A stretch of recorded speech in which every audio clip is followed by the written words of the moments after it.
Les conditions pour jeûner. 1. Être pubère. 2. Être en capacité de jeûner. 3. La résidence, ne pas être en voyage. 4. Être musulman. 5. Avoir la raison. 6. L'intention. 7. La pureté du sang, menstru ou louchi. 8. Le moment de jeûner. Le jeûne est une obligation pour tous ceux qui sont saints d'esprit.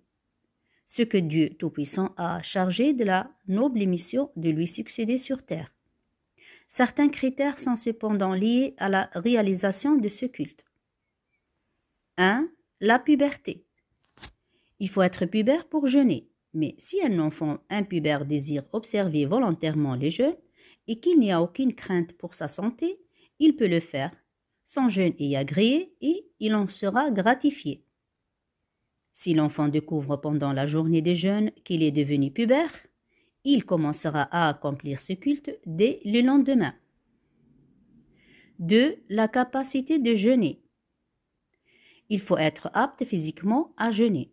Cependant, on est dispensé 1. Le malade dont le jeûne risque d'être nocif.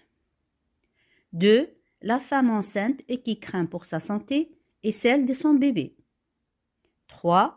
La mère qui allaite et qui craint pour sa santé et celle de son bébé. Ces personnes ne doivent ni jeûner ni rattraper les jours manqués tant que les raisons qui les ont empêchés de le faire subsistent encore. Mais si les raisons de cet empêchement disparaissent, alors il faut reprendre le jeûne puis refaire les jours manqués.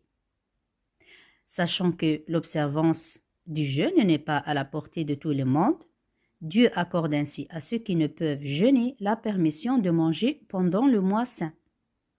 Allah n'impose à aucune âme une charge dépassant sa capacité. La yukallifu Allahu nafsan illa wus'aha.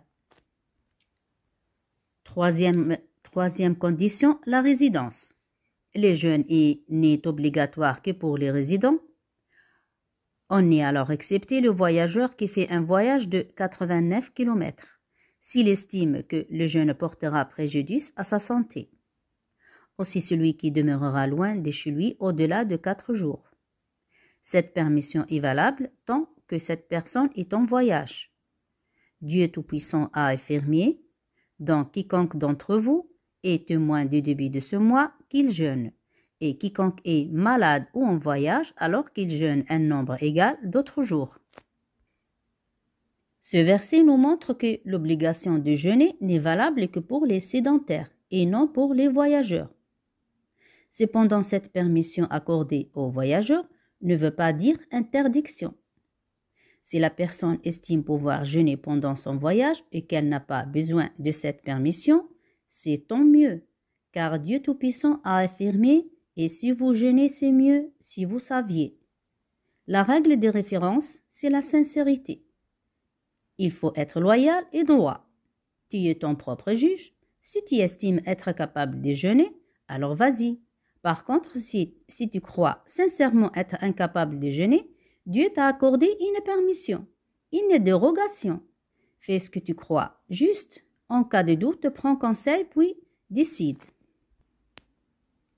Quatrième condition, l'islam. Le jeûne de Ramadan n'est un devoir que pour les musulmans. Cinquième condition, l'intention. Le jeûne n'est valable que s'il est précédé de l'évocation de l'intention. Il est souhaitable que le jeûneur évoque l'intention au début de chaque jour jeûné. Il peut aussi le faire une seule fois pour tout le mois de Ramadan tant qu'il n'a pas interrompu son jeûne. Mais il doit renouveler l'intention en cas de rupture. Sixième condition, la raison. Seul le Saint-Esprit est concerné par le jeûne. Le fou et l'évanoui sont ainsi exceptés. Toute personne qui a perdu connaissance et s'est évanouie ne peut poursuivre son jeûne même si elle a retrouvé ses esprits. Le lendemain, elle peut renouveler l'évocation de l'intention et jeûner après le Ramadan. Elle doit s'acquitter de sa dette. Septième condition, la pureté de sang démonstrée ou des louchis. Pour jeûner, la femme obéit aux mêmes règles concernant la prière, la pureté de sang démonstrée et de louchis. La femme doit jeûner jusqu'à l'arrivée de sang des menstrues. Une fois indisposée, elle interrompt son jeûne. Si le menstru cesse au cours de la journée, elle termine sa journée et commence le jeûne le lendemain, car le jeûne doit être précédé de l'expression de l'intention formulée avant l'aube, même si les grandes ablutions ghusl n'ont pas été effectuées. Tous les jours non jeûnés pendant le mois saint doivent être obligatoirement rattrapés ultérieurement, contrairement aux prières non accomplies qui ne doivent pas être rattrapées. 8e condition, le moment de jeûner. Ramadan est le mois lunaire du jeûne. Il faut être certain que ce mois a bien commencé par la vie de croissant lunaire. Et pour cela, le calendrier, les sites internet et tous les moyens de communication peuvent le certifier sans aucun doute.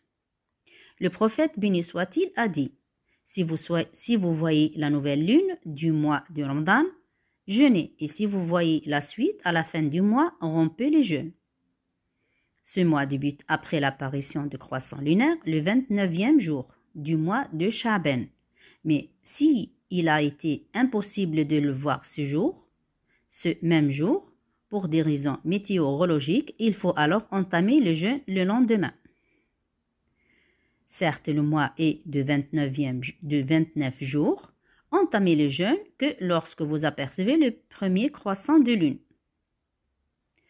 Et si le temps est brumé et que vous ne pouvez l'apercevoir, complétez alors la période d'un 30e jour. La fin du mois saint se fait aussi de la même manière.